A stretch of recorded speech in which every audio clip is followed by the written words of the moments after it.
Shofe. Wangeza ku mupaka? Karibu baba karibu. Amasaha ko yivuze cyane.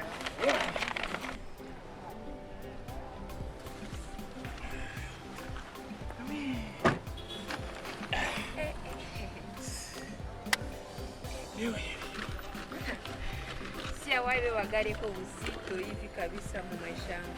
Mada. Utabeshi umuvunja yo ku mupaka pe. Shofe. Abe babu. Ufite rwose perimi imenyere gutwara ibintu biremeye nk'iby'uno mudamu. Nililamuka kumugule ya droite leo. Yewe. Ngambere pe. Nibi. Ko munda nibi. Nubwa mbere mubonye amahera mwebwe.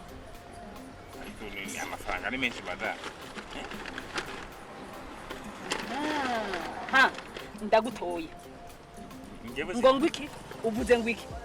Ngo ndumuvunjaye wo kumupaka. Unzi gute nimba utaje nkurikiye? Waje nkurikiye kugira mu nyibe. Mwagiye umugambi mwe na chauffeur ngo mu nyibe. Kwa jina la Yesu. Yewe. Ndabato, je mu nzigo. Muko, niwe umbabaje gusa. Ariko umukobwa ntawe ufise akazi ukiri muto wemera guhendwa gute na n'umugabo w'umuhumuro. Mada umva urashinje ibyo bintu ko kura nanzi nibora sibwo bwa mbere mbonye. Mafi nukuri. Ariko ndagutahura. Abantu bibugo ningena mwibereye utugugu ningena mukunda amafaranga nta kundi kuntu byari kugenda nyene wemeye urahendwa n'uyu mugabo w'umuhumuro. Hanyuma ngo muje umugambi mu nyibe. Chefe. Kandi mwa ariko se koko kagira mana. Warise kiso. Oya. Ni taxi ngewe ntago. Kandi nabuze amafaranga. Mama. Sasa mbona franga hizi zimuliangusha hapo bana. Unavuga mahela na franga zako umeshaangusha hapa chini. Urera ko rwaya tayi hasi. Ndabazi nabamenye. Umwari mwagiye imigambi rero ngo muranyiba jewe. Nimushobora. Mama tunaweza kwenda basi. Banzo rindiri. Sinshobora kujana namwe kuko nabamenye amayeri yanyu nayabonye.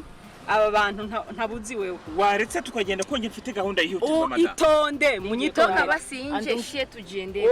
Mpamagare boss andungikire imodoka ijanye n'aya mafaranga ndamutukura. Mwe mwanyitiranije. Mwe mwibaza ngo ndi baba vunja ibo ngaha ku mupaka jewe bampamagara mu biro nkabashira amafaranga. Ninge mpamagare boss.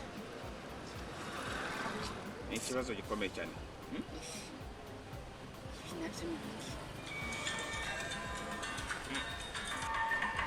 Kureka tugende twebwe twigendere. Mujahe banza murindire.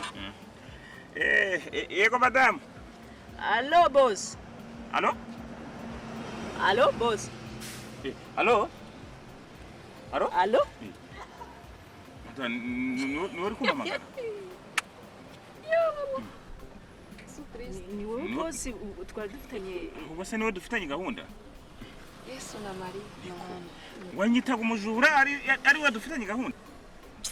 Nataye umutwe ibintu by'amafaranga byantwaye akazi kenshi katumye nukuri ivyo nariko ndavuga nukuri sinzi nivyo nariko chauffeur sabira imbabazi nukuri mumbabarire muze ko wanyise igisambo kimuhumuro nyine oya nukuri mumbabarire ibintu byo gutakara nyene yabaje kabisa. Mama sikia nikwambie